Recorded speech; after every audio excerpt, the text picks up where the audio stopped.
Live to New York and to Corey Brettschneider, Professor of Political Science at Brown University.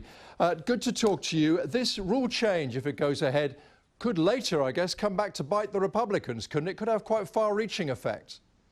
Yes, I mean, that's one incentive, I think, for the Republicans in Congress not to do this, that at some point in the near future they might find themselves in the minority, and this would really impede their ability to stop nominees that they disagreed with.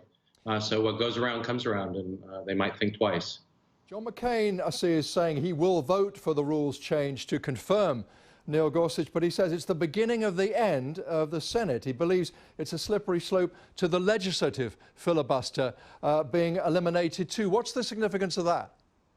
The Senate sees itself as a deliberative body. They prize not only deliberation and reasoned interaction, but also, as much as possible, consensus. And this is essentially giving up on that possibility. And if they're unable to reach consensus about judicial nominees, the worry is that they'll find the same when it comes to legislation. And if in the future, say, a minority party will have just little or no say in whether a particular nominee is appointed, could that lead to much more radical nominees? I think that's one possibility, that all of a sudden there's not a need for compromise, and so you might just, the parties might find that they can go for whoever they most desire, including nominees that satisfy one of the extreme wings of the party. That's certainly a possibility.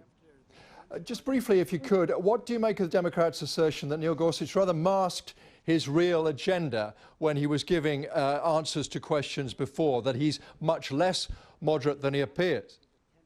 I found it impossible to understand what he was doing aside from giving factual descriptions of cases. He was asked about his judicial philosophy as outlined in a substantial book that he wrote about issues of life and death and assisted suicide, and he just refused to answer. And so I think that inability to discern his views and whether they had changed frustrated Democrats. It was very hard to figure out what his actual views were watching him. And just yes or no, if you could, he's still pretty certain for the job, isn't he? I don't think so. I think there's a real question about whether or not this is a bluff and the Republicans are going to go through with it. Certainly the odds are that they will, but it's a very serious change in Senate rules, and I think they would do well to think twice about it. All right. Thank you very much indeed.